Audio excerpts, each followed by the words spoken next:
আসসালামু আলাইকুম ওয়া রাহমাতুল্লাহি ওয়া বারাকাতুহু।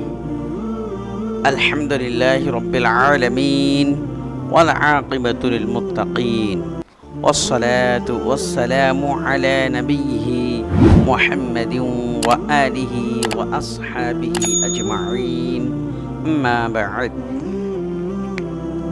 সম্মানিত উপস্থিতি, আজকে আমরা আলোচনা করতে যাচ্ছি দারুণ একটি বিষয়ে। সমস্ত উম্মতি মুহাম্মাদের জন্য একটি গুরুত্বপূর্ণ একটি দিন, যেই দিনে ইবাদত করলে আপনার হইতে পারে ৮০ বছরের নফল ইবাদতের সওয়াব এবং ৮০ বছরের গুনাহ মাফ হয়ে যাবে। সুবহানাল্লাহি ওয়া বিহামদিহি সুবহানাল্লাহিল আযীম। তো এই বিষয়ে আমরা সংক্ষিপ্ত আলোচনা করার চেষ্টা করব। একটু ভিডিওটি লম্বা হতে পারে, আপনারা অবশ্যই ভিডিওটি স্কিপ না করে পুরো ভিডিওটি দেখার চেষ্টা করবেন, তাহলে আপনাদের মিলে যাবে ৮০ বছরের নফল ইবাদতের সওয়াব অথবা ৮০ বছরের গুনাহ। তো শুক্রবার সপ্তাহের ঈদের দিন শ্রেষ্ঠ দিন। ইসলামে দিনের মর্যাদা রয়েছে, সব দিনের মধ্যে জুম্মাবারকে শ্রেষ্ঠত্ব দিয়েছেন মহান আল্লাহ তাআলা। কোরআন ও হাদিসে দিনের মর্যাদার কথা বলা হয়েছে। তো হযরত হুযায়ফা ইবনুল ইয়ামান রাদিয়াল্লাহু তাআলা থেকে বর্ণিত, রাসূল সাল্লাল্লাহু আলাইহি ওয়াসাল্লাম বলেন, আল্লাহ তাআলা আগের জাতিগুলোর কাছে জুম্মার মর্যাদা অজ্ঞাত রাখেন।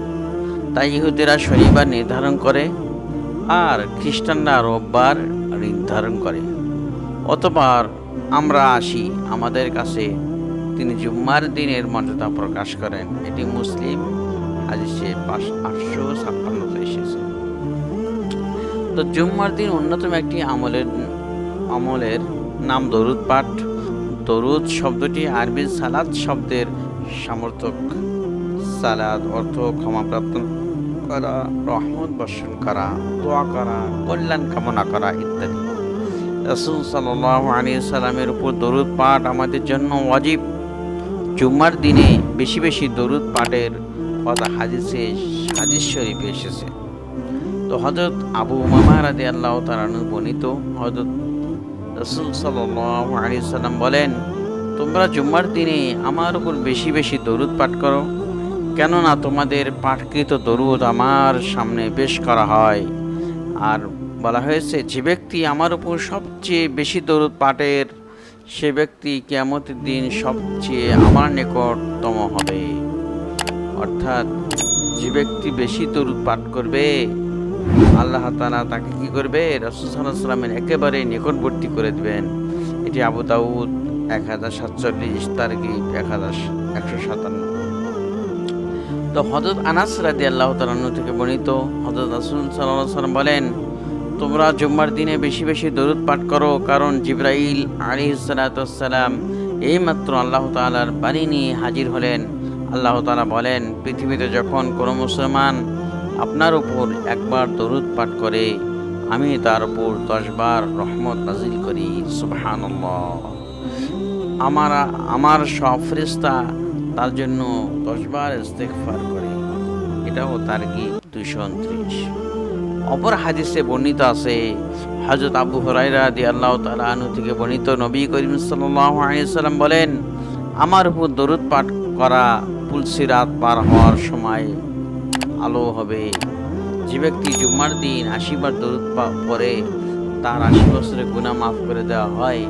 অন্য রিওয়ায়াতে নবী করিম সাল্লাল্লাহু আলাইহি ওয়াসাল্লাম বলেন, যে ব্যক্তি জুম্মার দিন আসরের নামাজের পর নিজ স্থান থেকে ওঠার আগে ৮০ বার এই দরুদ শরীফ পাঠ করে, দরুদটি হচ্ছে, আল্লাহুম্মা সাল্লি আলা মুহাম্মাদিন নাবিয়্যিল উম্মি ওয়া আলা আলিহি ওয়া সাল্লিম তাসলিমা। আবারও বলছি, আল্লাহুম্মা সাল্লি আলা মুহাম্মাদিন নাবিয়্যিল উম্মি ওয়া আলা আলিহি ওয়া সাল্লিম তাসলিমা। নিচে বাংলা উচ্চারণ দেওয়া থাকবে, আপনারা অবশ্যই করে নেবেন। তার ৮০ বছরের পাপ ক্ষমা হয়ে যায় ও ৮০ বছরের ইবাদতের সব তার আমলনামায় লেখা হয়।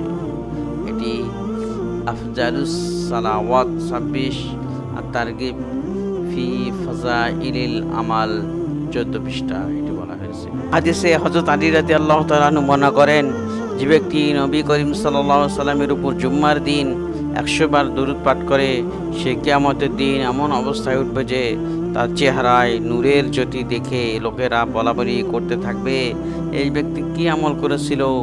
এটি কানজুল উম্মাল 174 এসেছে।